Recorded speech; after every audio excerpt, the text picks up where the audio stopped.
بسم اللہ الرحمن الرحیم۔ السلام علیکم دوستو، دنیا بھر کی خبروں میں آج آپ سنیں گے، لیکن اس سے پہلے اگر ہو سکے تو لائک اور سبسکرائب کا بٹن ضرور دبا لیں۔ شکریہ۔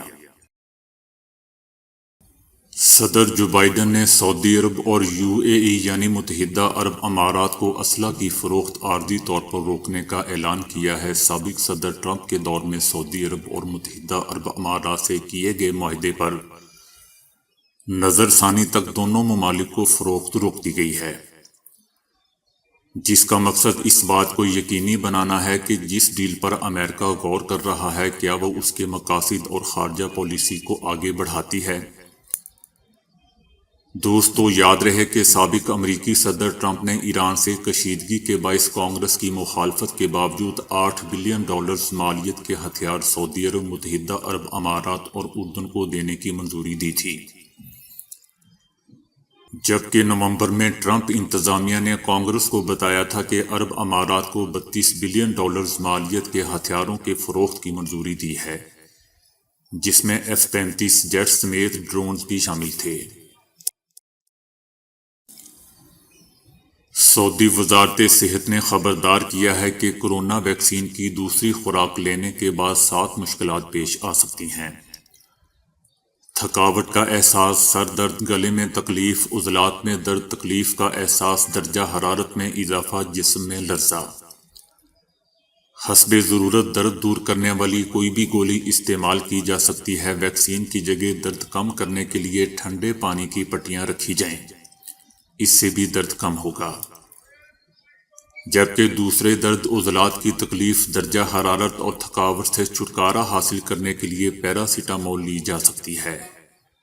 ایسا دوستو سعودی وزارت صحت کا کہنا ہے۔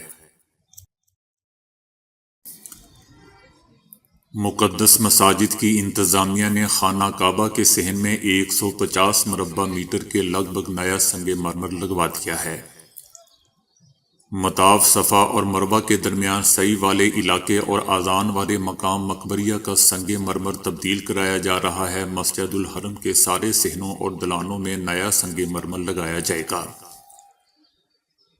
حرم شریف کے جس حصے کا سنگ مرمر متاثر ہوا ہوگا اسے اول تو چمکانے کی کوشش ہوگی، وگرنہ اس کی جگہ نیا لگا دیا جائے گا۔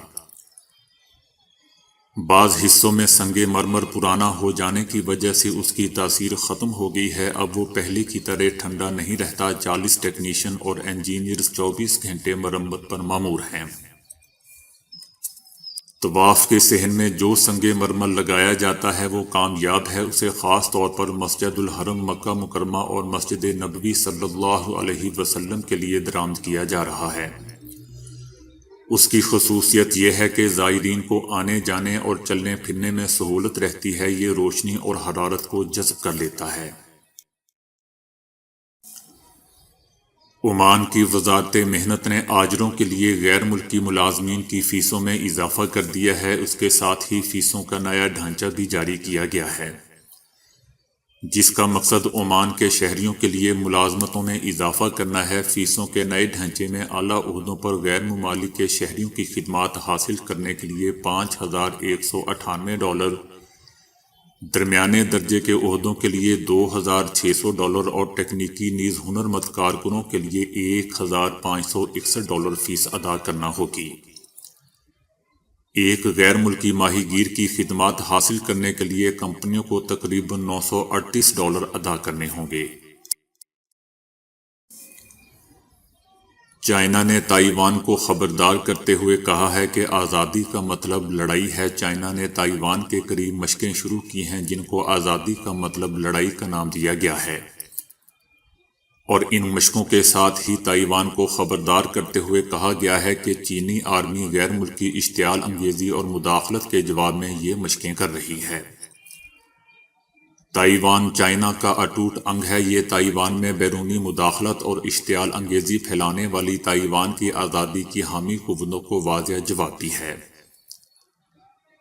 چائنا کی وزارت دفاع نے مزید کہا ہے کہ تائیوان کی آزادی کے حامی عناصر کو خبردار کرنا چاہتے ہیں کہ تائیوان کی آزادی کا مطلب لڑائی ہے، لہذا جو لوگ آگ سے کھیل رہے ہیں وہ خود جل جائیں گے۔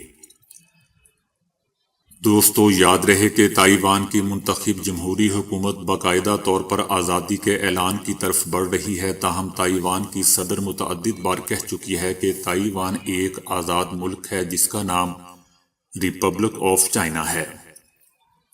چائنا کئی مرتبہ یہ واضح کر چکا ہے کہ تائیوان اس کے لیے انتہائی حساس اور اہم ترین معاملہ ہے۔ تائیوان میں مداخلت سے باز نہ آنے پر امریکہ کو بھاری قیمت ادا کرنا پڑے گی۔ اس لیے چائنا کی جانب سے بعض امریکی حکام پر پابندیاں لگائی جائیں گی۔ دوستو یاد رہے کہ چائنا تائیوان کو اپنا صوبہ قرار دیتا ہے، جبکہ تائیوان خود کو آزاد، خود مختار اور جمہوری ملک ہونے کا دعویٰ رکھتا ہے۔ چائنا اور تائیوان کے درمیان تعلقات ہمیشہ کشیدہ رہے ہیں، جبکہ تائیوان اقوام متحدہ کا رکن ملک بھی نہیں ہے۔ مائیکروسافٹ کے بانی اور دنیا کے امیر ترین افراد میں شامل بل گیٹس نے خبردار کیا ہے کہ دنیا اگلی وبا کے لیے تیار رہے اور یہ تیاری جنگی بنیادوں پر ہونی چاہیے۔ بل گیٹس اور اس کی اہلیہ کی جانب سے جاری کردہ سالانہ پیغام میں کہا گیا ہے کہ آئندہ وبا کی صورت میں ہماری تیاری نہ ہوئی تو ہم اس کے نتائج کے متحمل نہیں ہو سکیں گے۔